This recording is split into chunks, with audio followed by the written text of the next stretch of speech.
Hello అండి, నమస్తే. Welcome to food truck. Garam masala, biryani masala, మనకి ఏ మసాలా కావాలన్నా బయట పెద్ద పెద్ద బ్రాండ్స్లో రెడీగా దొరుకుతున్నాయి. బ్రాండ్స్ పెద్దవే, కానీ అవి సేఫ్ అని మాత్రం చెప్పలేం. అందుకనే ఒక 10 minutes టైం తీసుకుని మసాలాలను కూడా ఇంట్లోనే ప్రిపేర్ చేసుకుంటే కొంతవరకు అయితే హెల్త్ని కాపాడుకున్నట్టే. కాబట్టి మనం ఈరోజు ఫుడ్ ట్రక్లో గరం మసాలా అండ్ బిర్యానీ మసాలాని ఇంట్లోనే ఎలా ప్రిపేర్ చేసుకోవాలో చూసేద్దాం.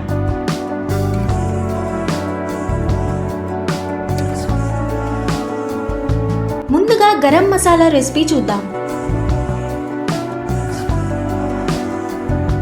స్టవ్ మీద ప్యాన్ పెట్టుకుని 1 కప్ ధనియాలు, 3 స్పూన్స్ జీలకర్ర,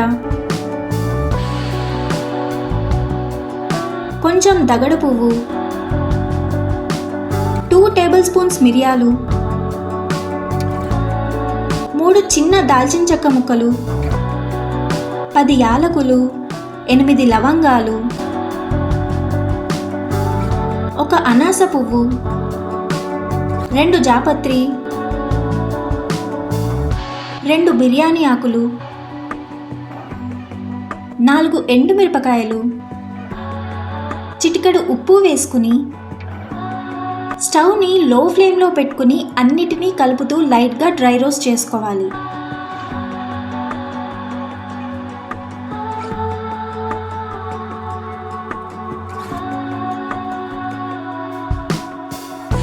మసాలాలు ఘాటు స్మెల్ రాగానే స్టవ్ ఆఫ్ చేసుకుని చల్లారనివ్వాలి. మసాలాలు చల్లారిపోయాక ఒక మిక్సీ జార్లో వేసుకుని సగం జాజికాయని ఇందులో ఇలా గ్రేట్ చేసుకోవాలి.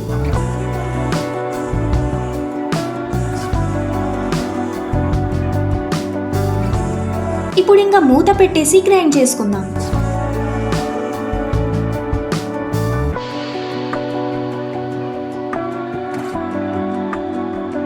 గ్రైండ్ చేసుకున్నాక గరం మసాలాని ఒక ఎయిర్ టైట్ కంటైనర్లో స్టోర్ చేసుకుని కొన్ని నెలల వరకు హ్యాపీగా యూస్ చేసుకోవచ్చు. ఇప్పుడు బిర్యానీ మసాలా రెసిపీ చూద్దాం. స్టవ్ మీద ప్యాన్ పెట్టుకుని 2 టేబుల్ స్పూన్స్ ధనియాలు, 1 స్పూన్ జీలకర్ర, 2 స్పూన్స్ షాజీరా,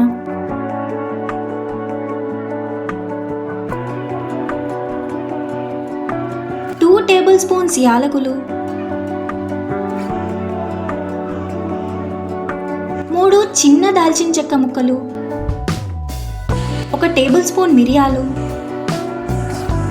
8 ఎండుమిరపకాయలు, 8 బిర్యానీ ఆకులు, 2 స్పూన్స్ లవంగాలు, 3 జాపత్రి, 1 table spoon kasuri methi, 1/2 spoon పసుపు, 1/2 స్పూన్ ఉప్పు వేసుకుని లో ఫ్లేమ్లో లైట్గా డ్రై రోస్ట్ చేసుకోవాలి.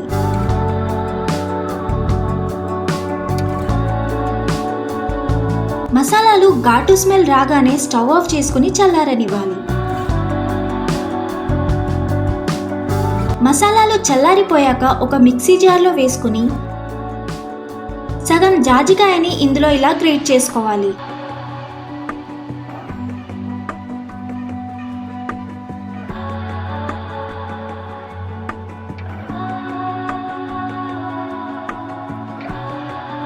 ఇప్పుడు ఇంకా మూత పెట్టేసి గ్రైండ్ చేసుకుందాం.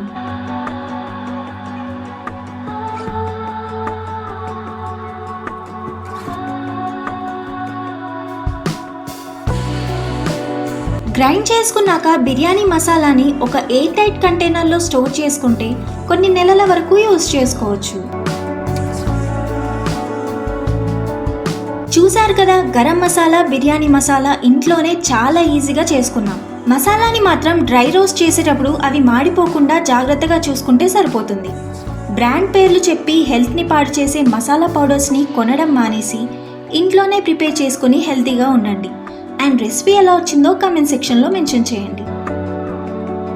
వీడియో నచ్చితే లైక్ చేసి ఫ్రెండ్స్తో షేర్ చేయండి. అలానే మరిన్ని సింపుల్ అండ్ డెలిషియస్ రెసిపీస్ కోసం ఛానల్ని సబ్స్క్రైబ్ చేసుకోండి.